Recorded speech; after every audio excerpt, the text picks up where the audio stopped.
100일 동안 기침을 한다는 백일해 환자가 1년 만에 100배 넘게 늘었습니다. 우리나라에서 첫 사망자도 나왔는데요. 전문가 연결해 자세히 알아보겠습니다. 유병욱 순천향대 가정의학과 교수 전화로 연결돼 있습니다. 나와 계시죠? 네, 안녕하세요. 네, 안타깝게도 첫 100일의 사망자가 나왔습니다. 2개월 영아라고요. 네, 저도 너무 안타깝습니다.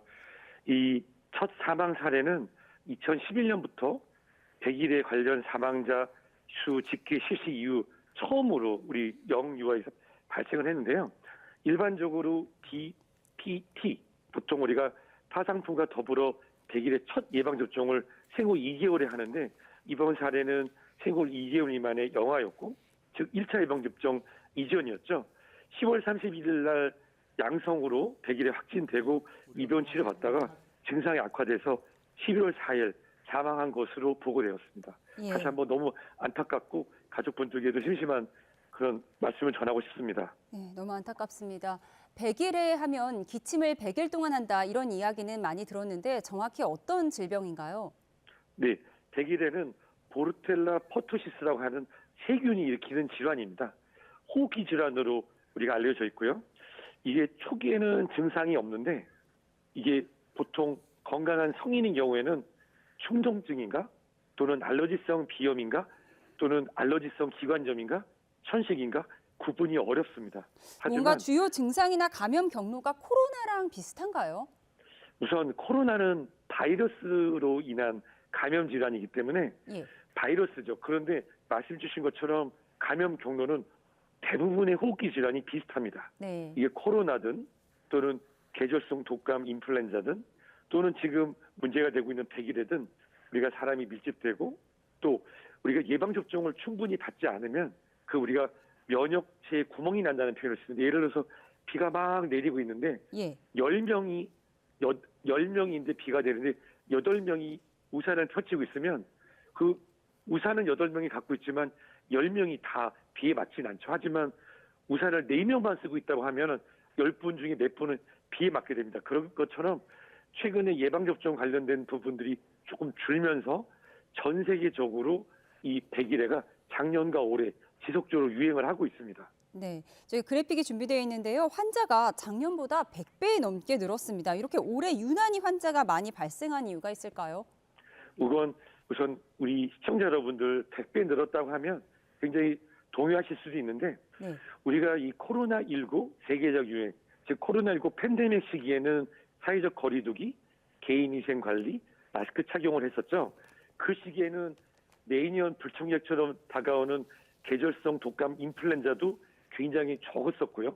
또 2020년, 2021년, 2022년까지도 100일에 관련 환자가 거의 없었고 예. 작년에 조금 늘었습니다. 그 작년 대비를 하면은 굉장히 큰 숫자고요. 그럼 2019년 이전하고 비교를 해야 되는데 2019년 코로나19 전 세계 유행 이전보다는 100배까지는 아니지만 그래도 전 세계적 유행 이전보다는 증가한 것은 사실입니다. 예. 또 다른 그래픽을 보면요. 그래픽을 한번 바꿔주시죠. 올해 월별 환자 수를 보면 또 7월에 유난히 많이 발생을 했어요. 이건 왜 그럴까요? 그 올 7월에 8월에 코로나19의 오미크론 변이도 유행을 했는데요.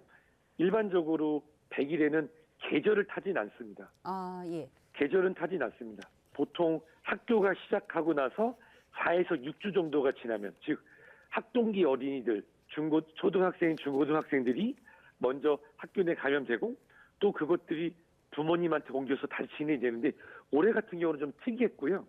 아마도 3월에 개학을 하고 학교 내 또는 사회에서 조용한 전파가 이루어지다가 유난히 덥지 않았습니까? 그래서 실내 활동하고 그다음에 밀폐된 공간에서 에어컨들의 냉방기들로 공동 사용하면서 백일해가 증가된 것으로 전문가들은 보고 있습니다. 네, 계절을 타는 질병은 아니라고 말씀을 해주셨는데 연령대별 통계를 보면 또 어린아이들이 많이 걸렸어요. 어른보다는 어린애들이 더 위험하다 이렇게 볼 수 있을까요?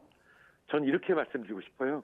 백일해는 나이에 상관없이 누구나 감염이 되고 네. 누구에게나 위험합니다만은 우리가 특히 이 100일 태어난 지 3개월 미만의 영유아 같은 경우는 이 호흡 기관지가 말랑말랑합니다.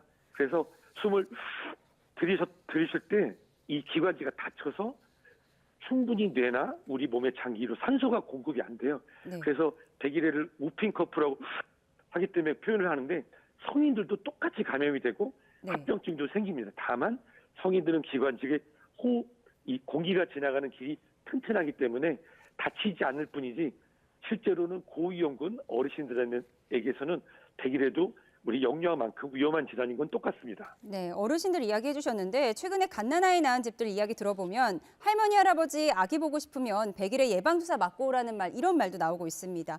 예방주사 맞으면 확실히 도움이 될까요? 그럼요. 보통 우리가 어르신들 예방접종 하십시오 하면은 폐렴구균, 폐렴 예방접종이나 인플루엔자, 코로나, 대상포진만 생각하시는데요. 실제로 파상풍은 매 10년마다 맞는다 하시는데 그 파상풍 예방접종할 때 같이 들어있는 게 바로 백일해입니다. T대비라고 하는 이 백일해가 포함되어 있는 예방접종은 성인에서도 매 10년마다 예방접종하고요. 더군다나 우리나라에서는 임신부의 임신 주수 26주에서 37주 사이에 인플루엔자 독감과 더불어서 예방접종을 꼭 권하고 있고 이런 표현을 씁니다. 임신부 분이 집에 계시면 남편 외에도 네 분 부모님 그리고 돌봄 주시는 가까운 가족분들도 꼭 해야 되는 예방접종이 바로 백일해 예방접종입니다. 네, 백일해 나이와 계절에 상관없이 위험할 수 있고 예방접종 반드시 필요하다고 말씀해 주셨습니다. 지금까지 유병욱 순천향대 가정의학과 교수와 알아봤습니다. 고맙습니다. 네, 건강하세요.